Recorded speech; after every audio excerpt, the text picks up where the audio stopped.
The LTO Show, the premier podcast for leaders in the LTO tape storage community. Each episode dives deep into the business and technology issues that matter most. The LTO Show keeps you informed and inspired.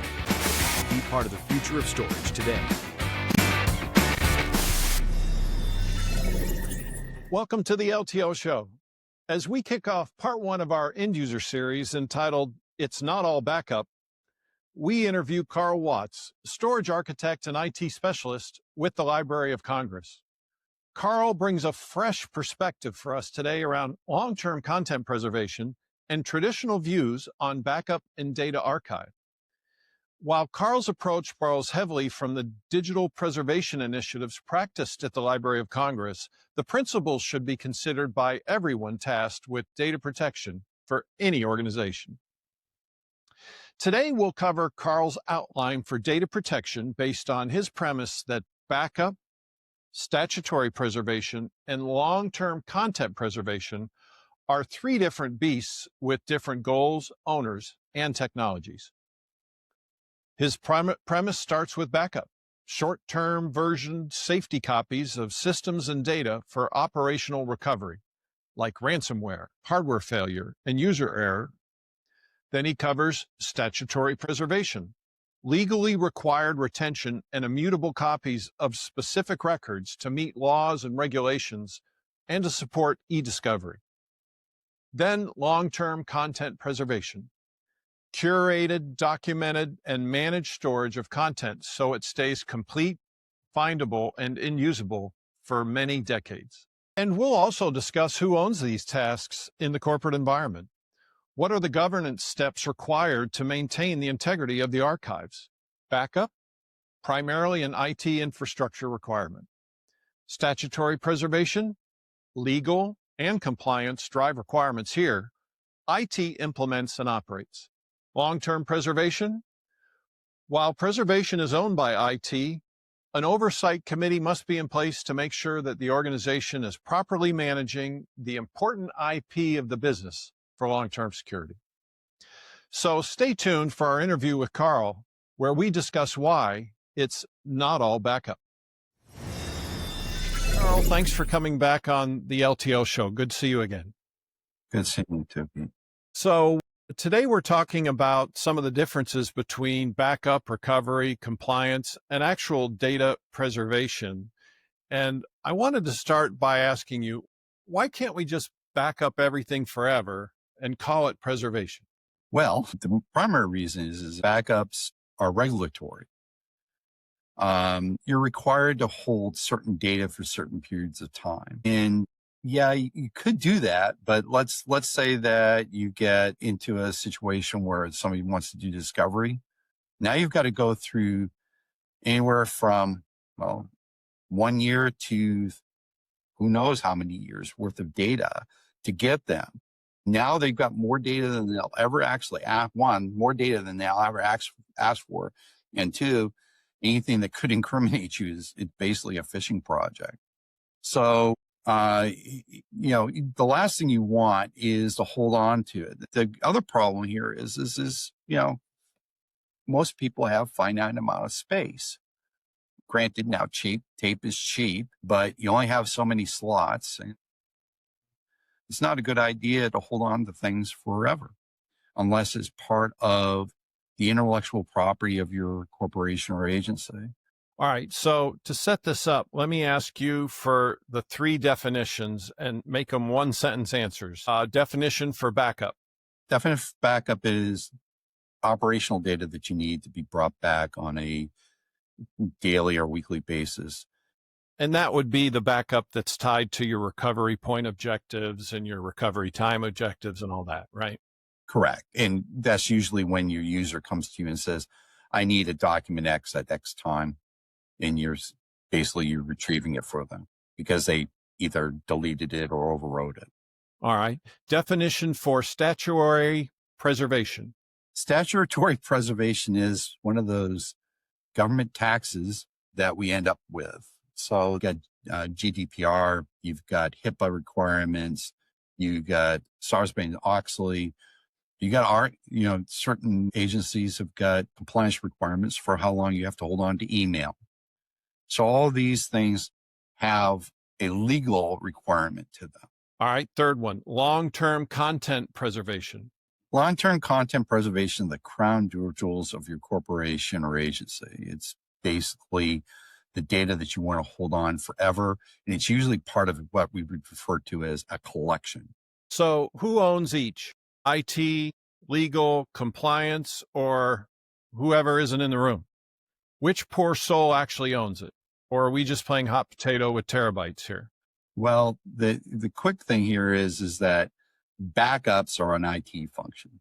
Mm-hmm. That is your IT staff is going to back up your database, is going to back up their OS, is going to back up their virtual machines. So that is an IT function. Now we get into the sticky situation. Compliance is usually you have compliance. Your legal team wants you to do certain things for compliance. Your C-suites wants that for compliance, but it's the IT department that's doing the actual work. So again, that's one of those shared functions, but you want to be able to tell the lawyer or your C-suite folks, yes, I've got your data. It's here.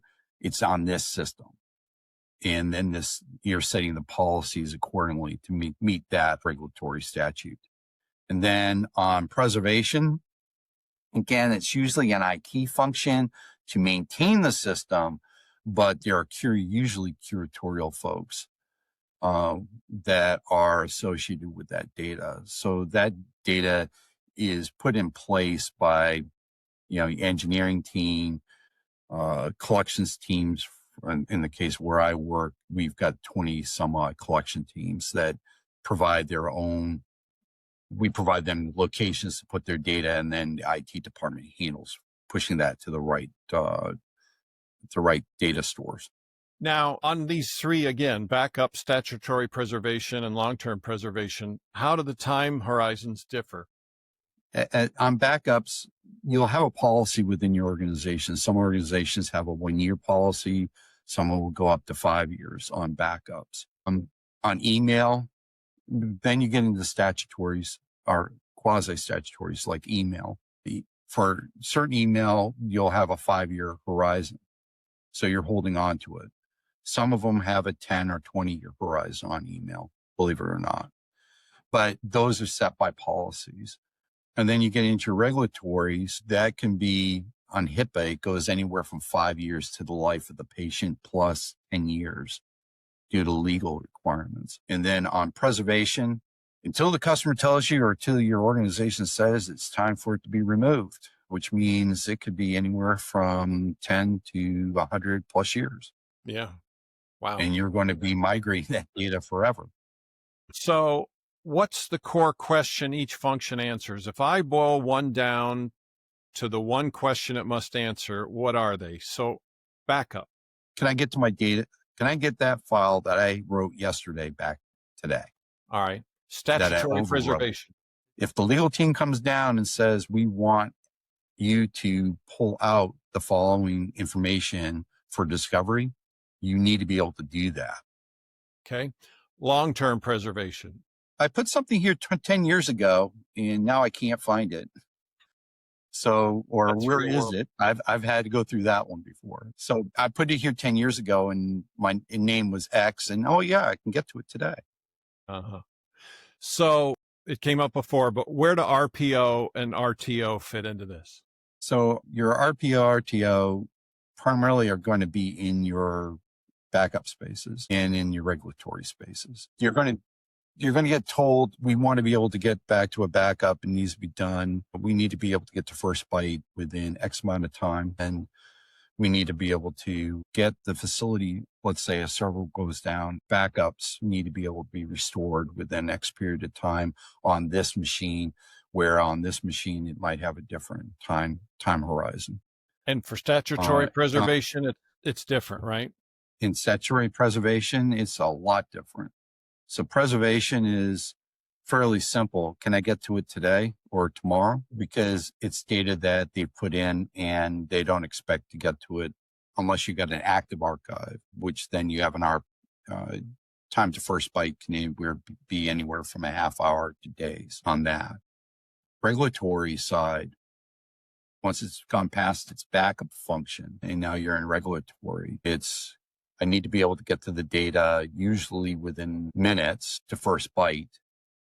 But depending upon how big the data set size is, could take you hours or days to basically get all that data recovered. And then for long-term preservation, does RPO So and long-term RTO still preservation, apply at all? it does only if it's on active archiving. But primarily the answer is no, it doesn't. Again, can I get to it today, tomorrow, or the next day?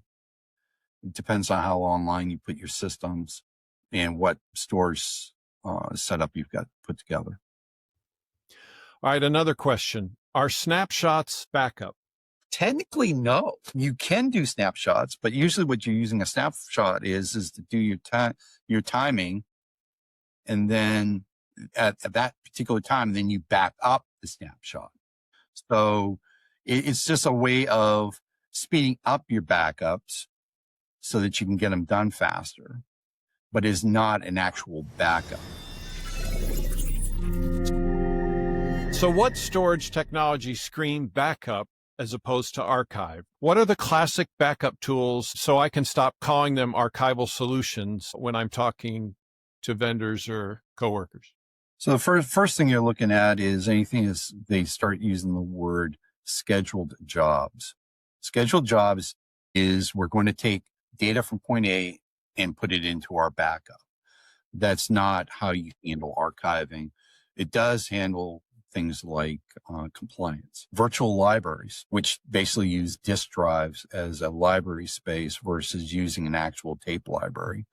Those, again, are primarily set for backup or disk-to-disk backup. Again, you'll be dealing with that. Anything that's going to be a short-term horizon, meaning you're only going to hold it for a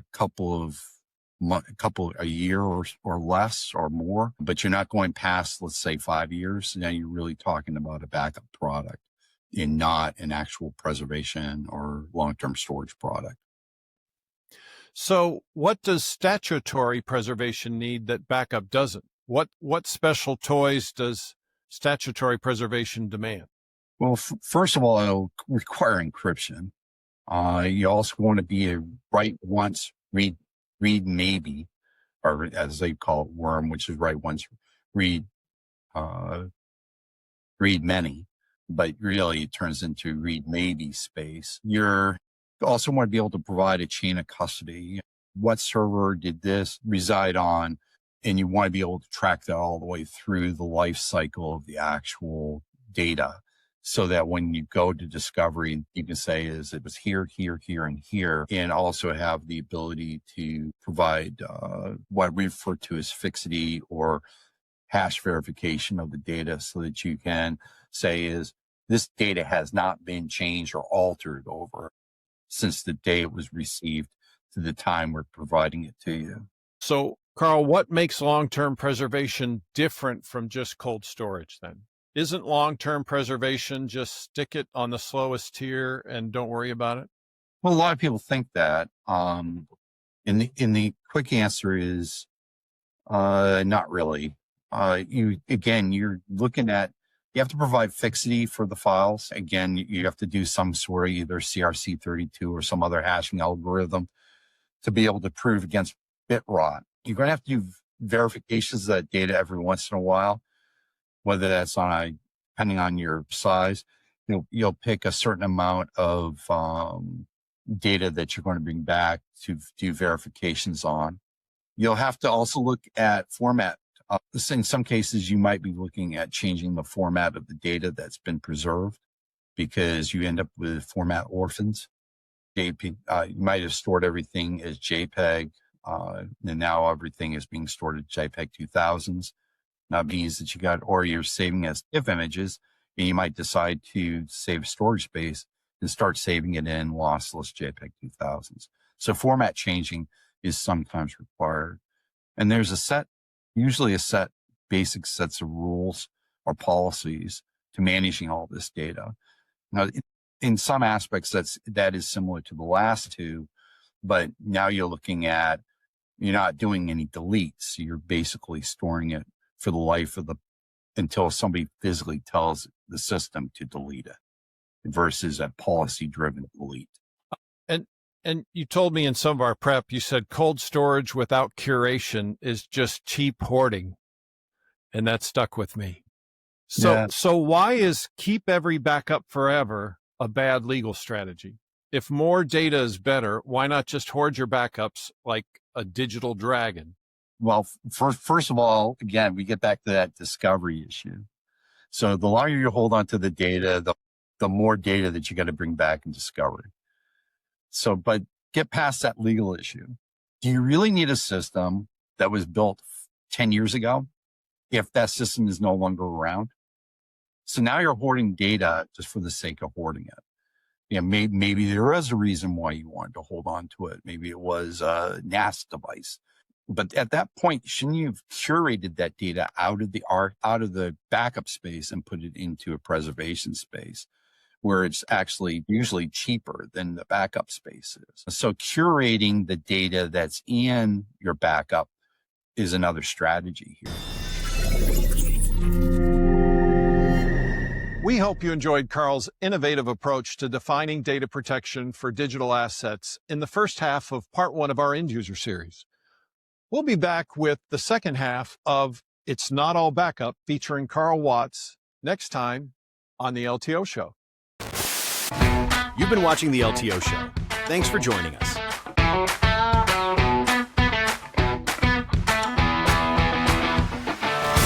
The LTO Show is produced and written by Pete Paisley. Thanks to our sponsors, these guys and these other guys.